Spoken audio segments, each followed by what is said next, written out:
But now, in order to get started and set the scene of this HR Summit, I have the company of a very charming lady, which I would like to interview. She is the Global Vice President HR at TD Williamson, and she also accepted to be the President of this HR Leadership Summit 2020. So welcome, Caroline Anberree. Thank you very much. So, Caroline, just for a start, could you briefly explain what TD Williamson exactly is, what kind of company it is, and what it represents from an employer's point of view? Sure. So TD Williamson is a global company. We are headquartered in the US, and what we do, we take care of pipelines which transport oil and gas. So our customers are operators, pipeliners, and their customers are oil and gas companies. Okay. So to make a long story short, I will say that TD Williamson makes sure that we keep what's in the pipe and in a safely manner. Exactly. Okay. Going back to the last thing you mentioned around the company, which kind of company are we? We are celebrating this year our 100th anniversary, so it's a big year for year 2020. We are a family-owned company, so from an employer perspective, I will say that obviously it's a renowned brand in the marketplace. And I will also say, because we are a family company, there is in this organization a magic touch, okay. Something like, care for our customers. And we believe that if we take care of our employees, they will actually take care of our customers. I would like to talk about employee experience, because most of the HR departments put employee experience as a key pillar to the workplace of tomorrow. What exactly do we understand by employee experience, and why is it so important? So what we understand, I will not go to, I will say, a theoretical definition. No, keep it. But I will say there are two words from my perspective which really tied to employee experience, and one is feel, F-E-E-L, and the other one is listen.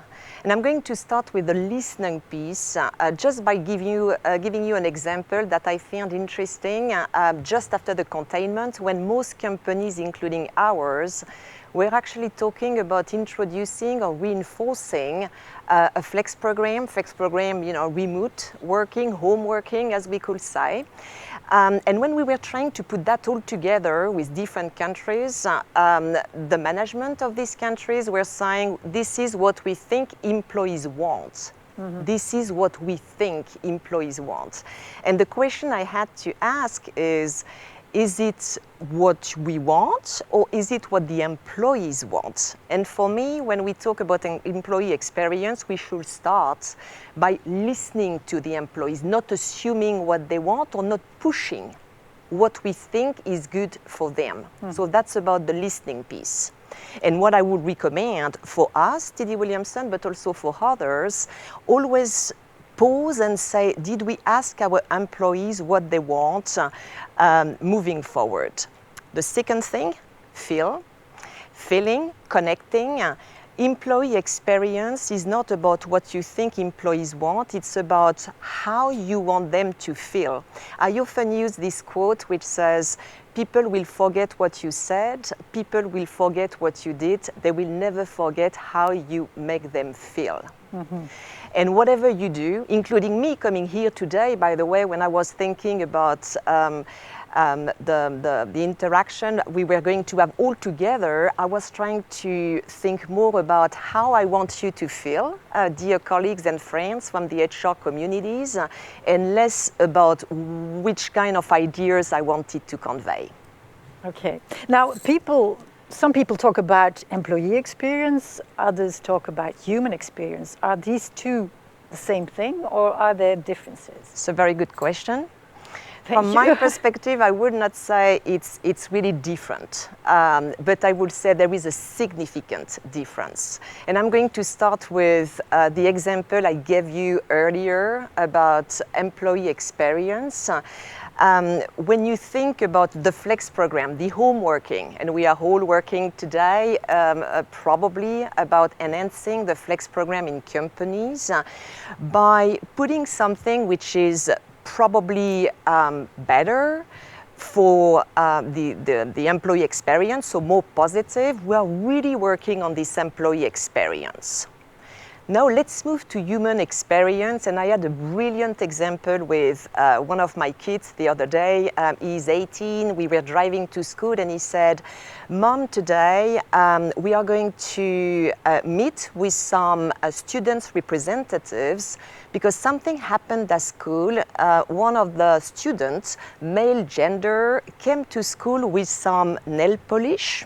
Okay. And he got a warning letter from the school, you know, going back to the kind of clothing and dressing you should have at school. And the students say, "We actually disagree with this. We do believe that you should come to school with, an appropriate clothing. Mm-hmm. We also believe that tolerance is part of how we feel, who we are as a human, as an individual person, and we do want to be in a school which has this tolerance." This is about the human experience. It touched your values. It touched, really the behaviors, your life purpose. And moving forward, companies need to shift or evolve, I would say, from this employee experience to this human experience where the values we convey or the mindset and the culture that we actually nurture in the organization resonate with the people who come to work, people being me, you, and you too. Mm-hmm. If there is a misalignment, we will miss the opportunity to attract, to retain, and to be one of these companies for which people want to work for. So there actually is a difference between human and employee experience. Okay. Now, let's zoom in a bit more on the COVID-19 pandemic, which has been one of the most disruptive events of the last 2 centuries, I believe. But as a matter of fact, for the very first time, this is the moment that HR is in the driver's seat to face the crisis. Some chief HR officers and HR departments react as this is hell, this is the worst nightmare, and I think others see this as a real opportunity to make a shift, to redefine, to reimagine the whole workplace. Actually, I believe personally that you belong to that second type. I do. So how do you actually see the post-pandemic workplace?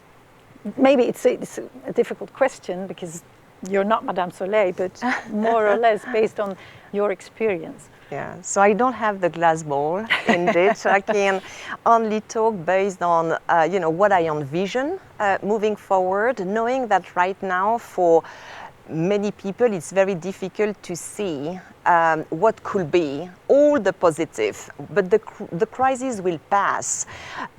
We will have in between, obviously, we will have to face some challenging moments. And once the crisis is behind, the positive I see are in different dimensions. The first one I will say, I believe employees will be more trusted. And the reason why I say that, it's because over the last few months, companies which did not think employees could actually deliver by working from home, did deliver and even surprise some managers who did not believe that working from home could lead to some specific and spectacular results. I was discussing the other day with one of our leaders here in Belgium, and I was asking him, did you see a difference between before everything started, before the containment and afterwards? And he said, for sure, I always believed before that people who were working from home were not working.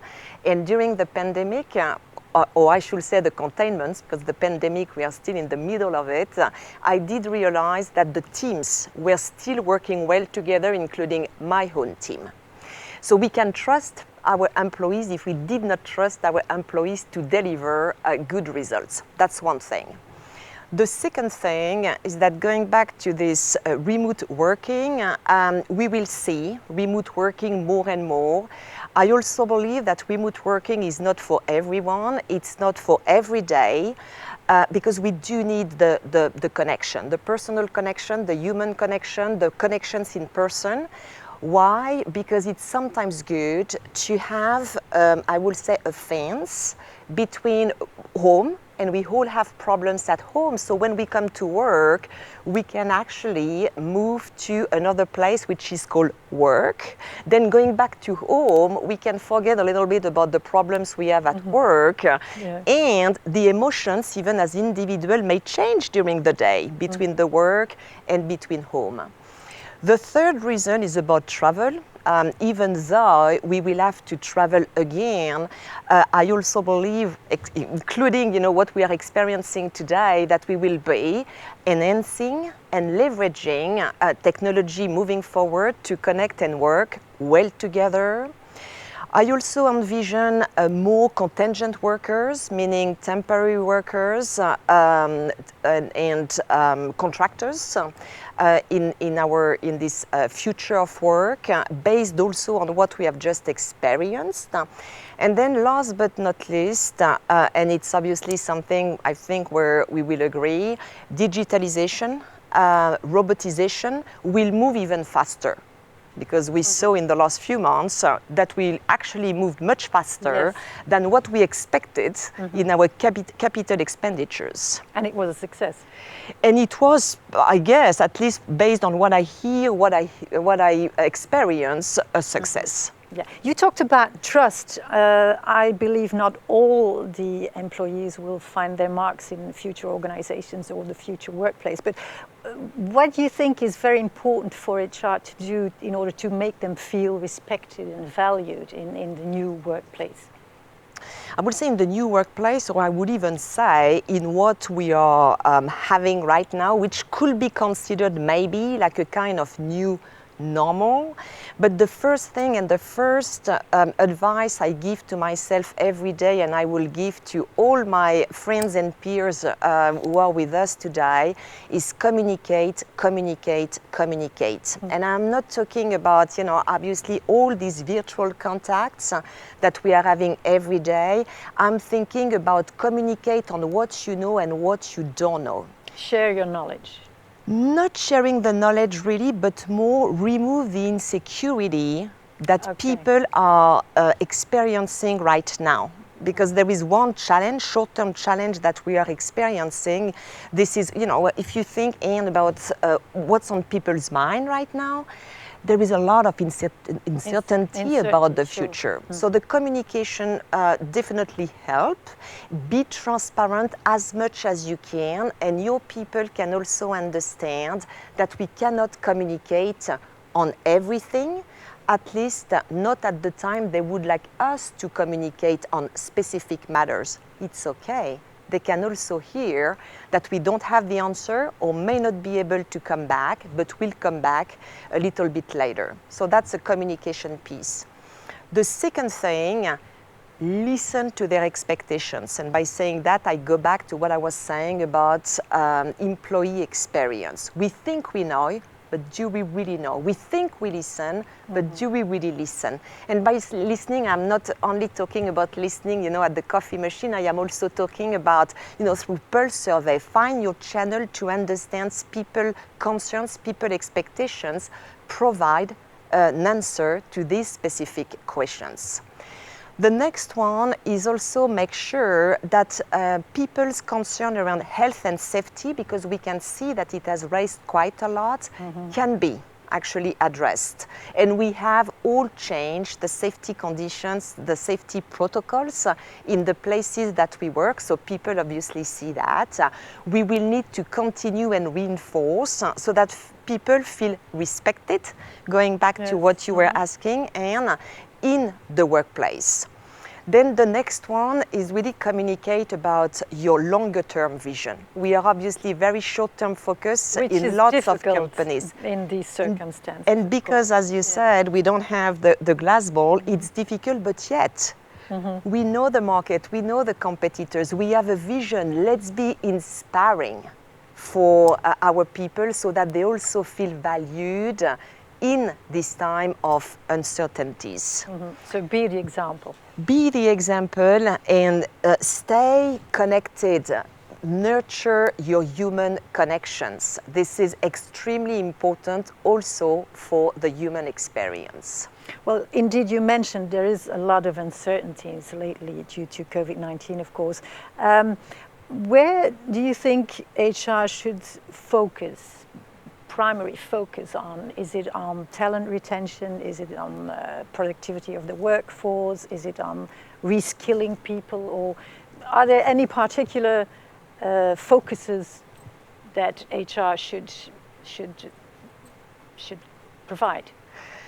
So probably all of them. Yes. That being said, I may surprise you, Anne, by saying that from my perspective, HR should first focus on leadership, and I would even say on their own leadership.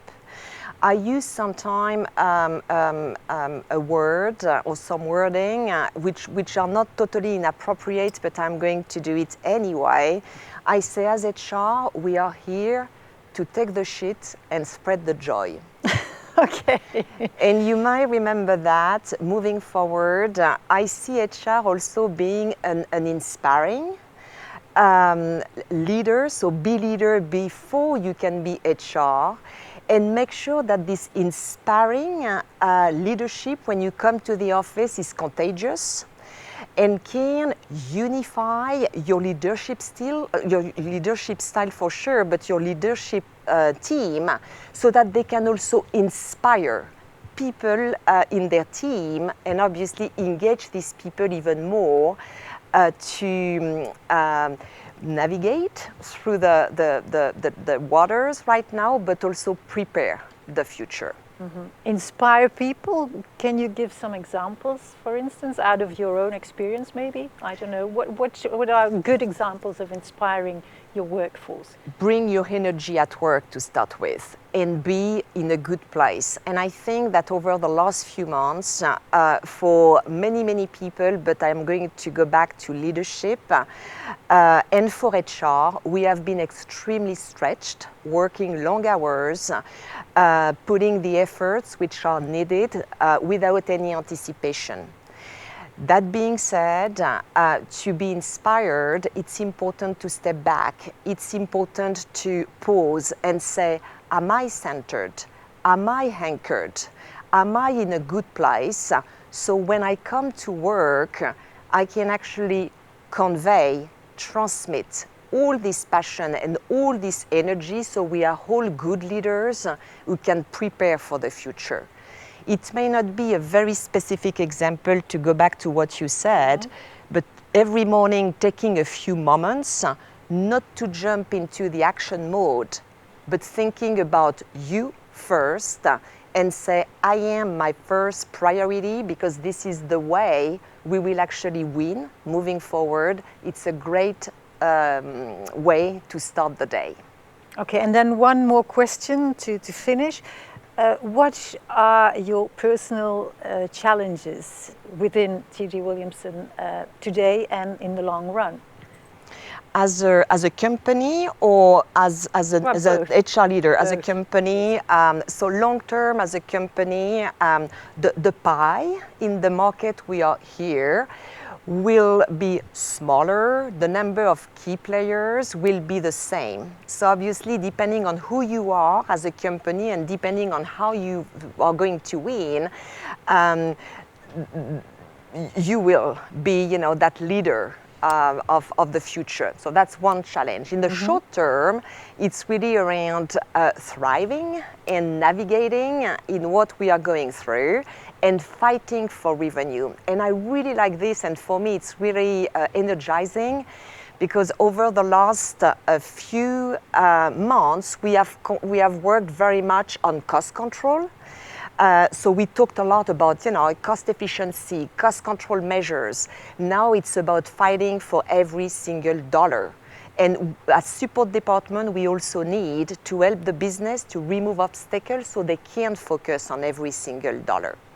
From an HR perspective, long term, it's to move to this human experience that I mentioned earlier. It's also about being a more agile organization, because this is, for me, the way we should work in the future. Short term, I really go back to what I said, and I really convey this message to everyone today. Be this leader who is centered, be this leader who takes time to first put the oxygen mask, like on the plane, on you, so you are in a good place to lead your HR team and your leaders the best way you can. Okay, so thank you very much, Caroline Anberree, for being so open about your own experience. And you will continue being with me for the next presentation, because we have a panel discussion now. But thank you very much. Appreciate it. Thank you very much, Anne. You're welcome.